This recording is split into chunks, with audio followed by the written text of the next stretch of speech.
These latest headlines from ABC15 are sponsored by Lerner and Rowe Injury Attorneys. One call, that's all. Hello, Megan Thompson with your top stories right now from ABC15 Arizona. We're tracking some major headlines for you across the state, starting with new information in the death of 10-year-old Rebecca Baptiste.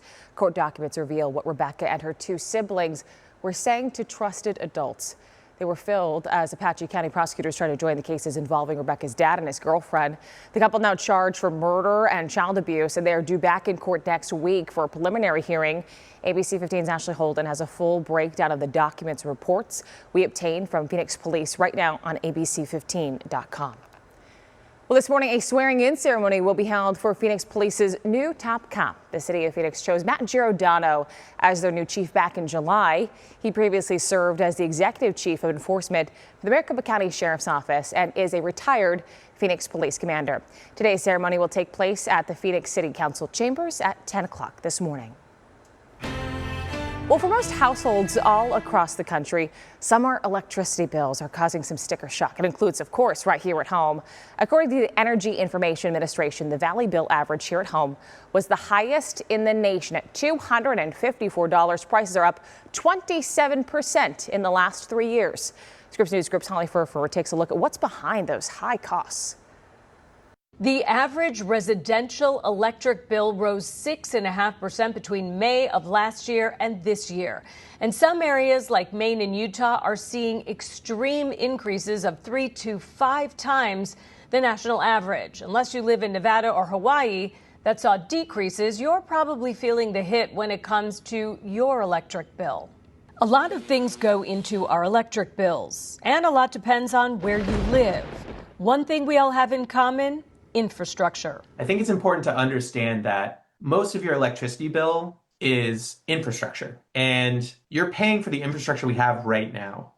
Michael Boyle is with the nonpartisan energy and climate policy think tank Energy Innovation and says modernization of our aging infrastructure is meeting with higher demand and higher natural gas costs, which accounts for about 40% of this country's production.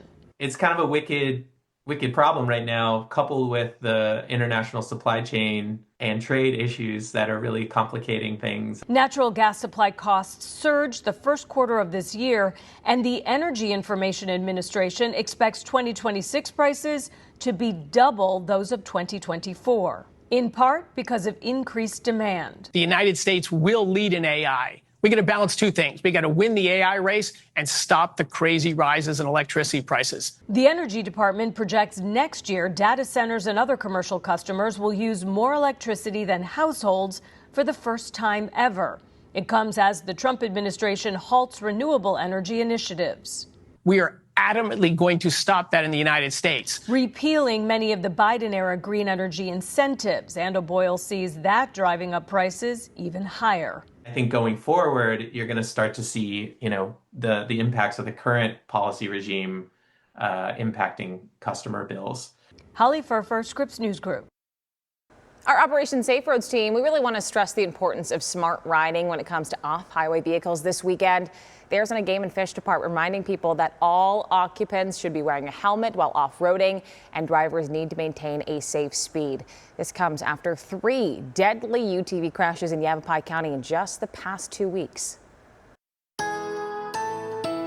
With your most accurate forecast for this Thursday, I'm meteorologist Jorge Torres. It'll be a pleasant start to the day with a lot of high clouds in the valley and temperatures in the upper 80s around 8 o'clock. By midday, slowly warming up to about 97. Still abundant high cloud cover, and we're going to hold on to a slight chance of a sprinkle or two. Chances today only at 10%, with a high reaching 104. Northern parts of the state will keep highs in the mid-70s for you folks in Flagstaff and right along the south rim of the Grand Canyon, 87 in Kingman, and highs only in the 90s in Mojave County because of abundant cloud cover from the remnants of what was Tropical Storm Juliet. Your holiday weekend, though, looking toasty. 108 on Saturday in the valley, near 110 on Sunday, and we drop those highs to 106 on Labor Day. Your 7-day forecast keeping those temperatures at and above 100 through next week, too. The storm chances back to 20% on Labor Day in the valley. In the high country, storm chances anywhere from 20 to 40% through at least Sunday. Better chances next week with highs staying in the 70s and lows in the 40s.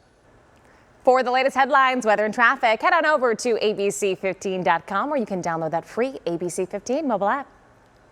These latest headlines from ABC15 are sponsored by Lerner and Rowe Injury Attorneys. One call, that's all.